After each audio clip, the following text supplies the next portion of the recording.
이재명 대통령님 휴가 중에도 국민을 위해 헌신하시는 모습에 깊은 감명을 받았습니다. 일하는 대통령 힘찬 응원을 보냅니다. 최근 미얀마 국적근로자께서 포구속, 양수기 점검 중 감전사고를 당했다는 안타까운 소식을 접했습니다. 현재까지 의식을 회복하지 못하고 있다는 소식에 마음이 무겁습니다. 절연 장갑이 아닌 목장갑을 착용한 채 작업했다는 사실, 그리고 사고 후 이루어진 현장 브리핑에서 안전모조차 착용하지 않은 일부 관계자들의 모습은 깊은 아쉬움을 남깁니다.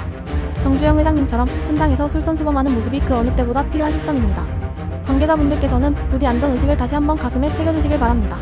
사고 당시 폭우로 인해 현장 뇌물이 차올라 34인치 양수기가 가동 중이었을 것으로 추정됩니다. 양수기 흡입구에 토사가 쌓여 제 기능을 못하자 근로자께서 가동 중인 분전함 스위치를 내리지 않고 양수기를 점검하려다 변을 당한 것 같습니다.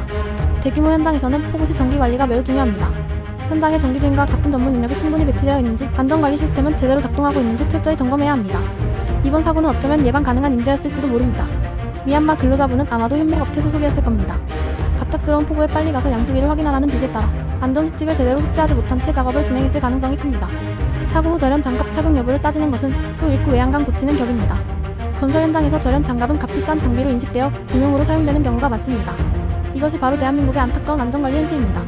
최근 이응이응 터널 현장에서는 상무라는 계급을 가진 감리원이 근로자에게 부당한 인격 모독을 가하는 일이 있었습니다. 이에 용감한 관리자는 발주처에 신고했지만 회사는 보여주기식 인사 이동만 했을 뿐 가해자를 여전히 같은 현장에서 근무하게 했습니다. 하도 급사 직원 및 근로자들을 함부로 대한 것입니다. 결국 신고자는 회사의 압박에 굴복하여 회사를 떠났고, 회사는 그에게 3개월치 월급 대신 10일치 급여만 지급했습니다. 조만간 노동부에 신고할 겁니다. 3개월치 달라고. 회사에서는 사인했다고 하지만 억압에 의한 사인이었습니다. 판단은 노동부에서 해주겠죠. 그는 귀찮은 일 피하고 동료들에게 피해를 주지 않기 위해 침묵했지만 정의롭지 못한 상황은 계속해서 그의 귀에 들려왔습니다. 그는 조만간 정의를 실현하기 위한 계획을 실행할 것입니다. 저는 그 현장에서 조만간 큰 사고가 발생할 것이라고 강하게 느낍니다. 인권을 경시하는 현장에서는 반드시 큰 사고가 일어납니다.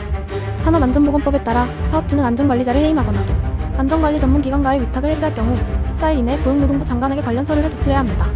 또한 2024년 6월 28일 시행된 산업안전보건법 시행규칙에 따라 분쇄기, 파쇄기, 혼합기 등 위험기계 가동 시 독개 개방을 방지하는 조치를 의무화해야 합니다.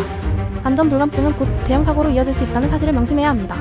부디 인권과 안전을 최우선으로 하는 건설 현장이 되도록 우리 모두의 관심과 노력이 필요합니다.